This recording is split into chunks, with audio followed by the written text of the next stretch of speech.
Assalamualaikum warahmatullahi wabarakatuh. Perkenalkan, nama saya Naswari Sekitar Ahmadani dengan NIM 22041314. Di sini saya akan menjelaskan mengenai materi asas dan teori pajak. Untuk materi pembelajarannya sendiri, yang pertama ada pengertian pajak, yang kedua asas-asas pemungutan pajak, dan yang ketiga ada teori dan tujuan pemungutan pajak.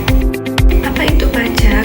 Pajak adalah kontribusi wajib dari rakyat kepada negara yang bersifat memaksa berdasarkan undang-undang tanpa imbalan langsung dan digunakan untuk membiayai pengeluaran negara serta mencapai kemakmuran rakyat.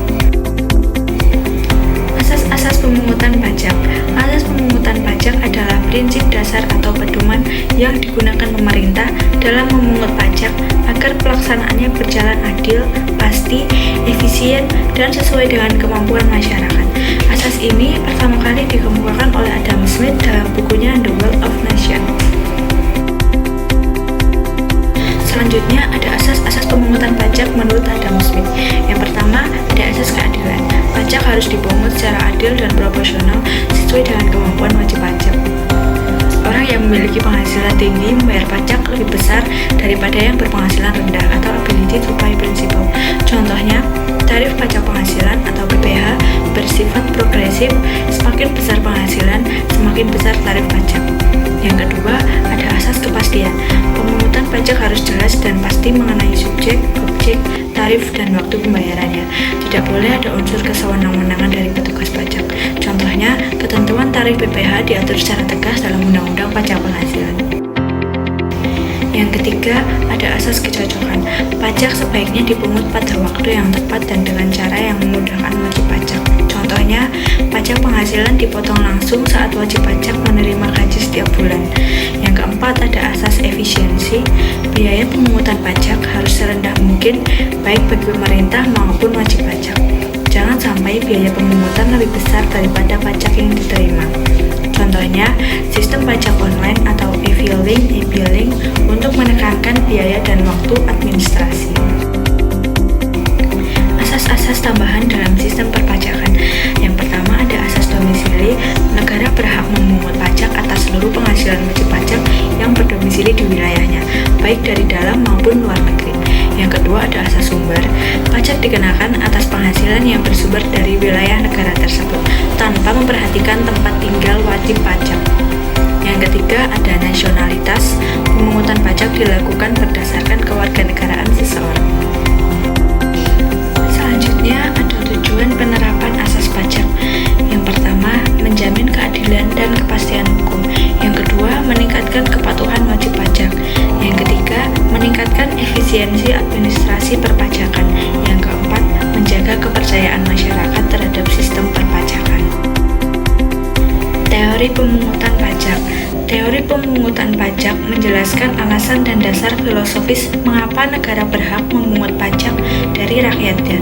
Teori-teori ini membantu menciptakan sistem perpajakan yang adil, rasional, dan diterima oleh masyarakat. Selanjutnya ada macam-macam teori pemungutan pajak. Yang pertama ada teori asuransi. Pajak dianggap sebagai iuran untuk mendapatkan perlindungan dan jaminan dari negara.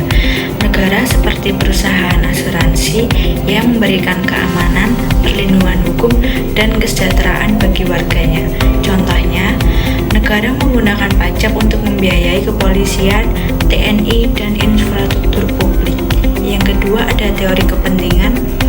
Pajak dipungut berdasarkan tingkat kepentingan seseorang terhadap negara.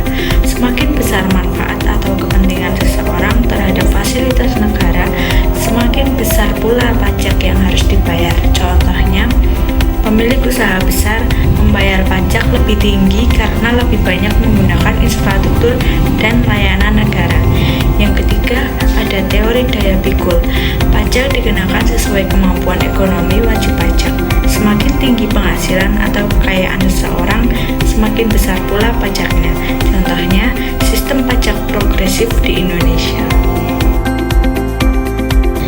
Yang keempat ada teori bakti. Membayar pajak adalah bentuk bakti dan pengabdian kepada negara. Wajib pajak rela berkorban demi kepentingan umum dan kesejahteraan bersama. Contohnya, membayar pajak dianggap sebagai kewajiban moral warga negara yang baik. Yang kelima, teori gaya pikul. Pajak harus menimbulkan pengorbanan yang seimbang bagi setiap wajib pajak. Tujuannya agar tidak ada kelompok masyarakat yang merasa lebih terbebani dibanding lainnya. Contohnya, tarif pajak diatur agar adil antara golongan kaya dan miskin. Yang keenam, teori kewajiban mutlak. Membayar pajak adalah kewajiban mutlak warga negara terhadap pemerintah tanpa memperhitungkan manfaat yang diperoleh. Negara berhak memungut pajak karena memiliki kekuasaan dan tanggung jawab untuk mengatur kehidupan masyarakat. Contohnya, pajak dikenakan kepada seluruh warga tanpa mempertanyakan apa imbalannya.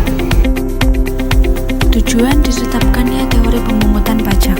Yang pertama, menjadi dasar legitimasi hukum dan moral pemungutan pajak. Yang kedua, menjaga keadilan sosial dan ekonomi antar warga. Yang ketiga, meningkatkan kepatuhan pajak melalui pemahaman rasional. Yang keempat, mendukung pemerataan dan pembangunan nasional.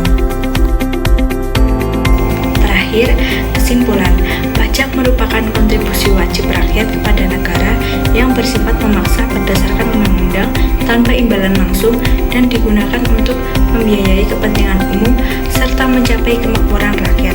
Asas-asas pemungutan pajak seperti asas keadilan, kepastian, kenyamanan, dan efisiensi menjadi pedoman agar sistem perpajakan berjalan adil, transparan, dan efektif dalam meningkatkan penerimaan negara. Sementara itu, teori-teori pemungutan pajak seperti teori asuransi, kepentingan, daya pikul, bakti, gaya pikul, dan kewajiban mutlak memberikan dasar moral dan filosofis atas hak negara untuk memungut pajak.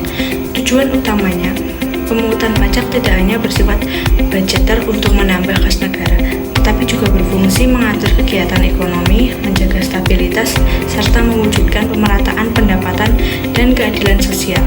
Dengan penerapan asas, teori, dan tujuan pajak yang tepat, sistem perpajakan nasional dapat berjalan secara adil, efisien, dan mendukung pembangunan berkelanjutan demi kesejahteraan seluruh rakyat Indonesia. Sekian pemaparan materi mengenai asas dan teori pajak dari saya. Wassalamualaikum warahmatullahi wabarakatuh.